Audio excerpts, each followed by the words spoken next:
Hi everyone, we're going over Chapter 11, Property, Plant, and Equipment, and Intangible Assets. And what we're going to start is, this is essentially a chapter about cost allocation.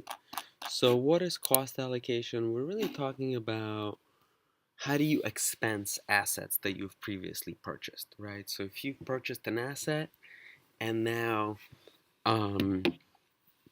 it loses value over time, then that's what we're talking about in terms of depreciation, depletion, and amortization.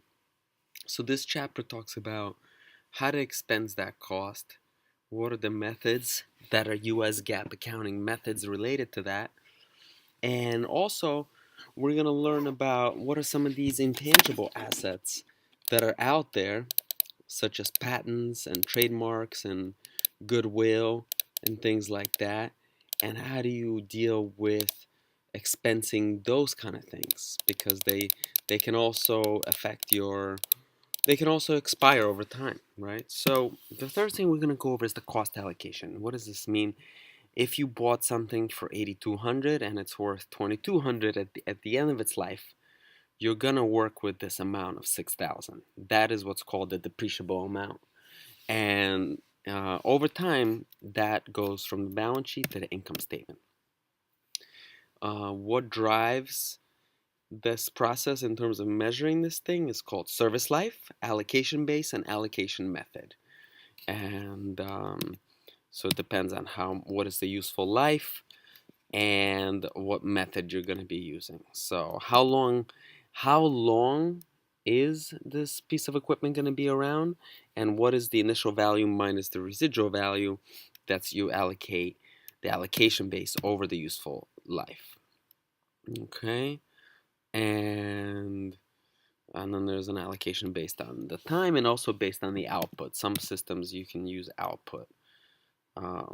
Unit of production method uses the output, and the time-based. Usually, most people will use the accelerated method or the straight line or the accelerated, which is double declining.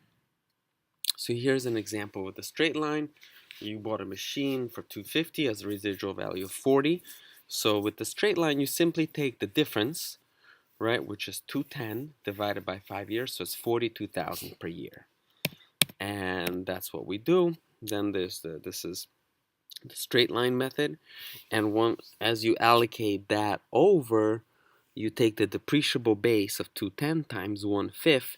That's the depreciation. Now 42,000 is depreciation. 42,000 goes into accumulated depreciation, which reduces the value of the asset on the balance sheet. And then the book value is the 208. So basically, the book value is the original cost minus the accumulated depreciation.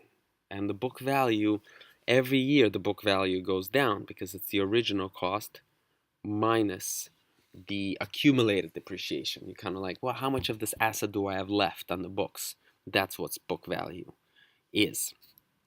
And these concepts remain the same, whatever method used, the sum of the year's digits as well.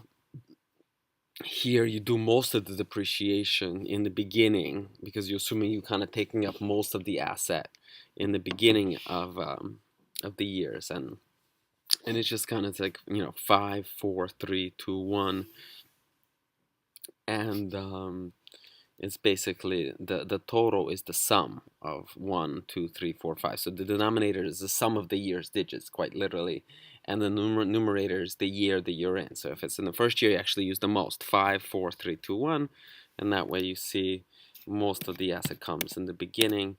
And then with the double declining, it's actually, you do the same thing as straight line and you just multiply it by 2. So it's just double of what the straight line is. And here you could see that when you do 40% of 250 to 100,000 depreciation the first year. So you could see that this actually happens, depreciates the asset much faster in the beginning, and toward the end it's less. These are the 3 main depreciation methods, and in the next video we're also going to go over the intangible assets for this chapter.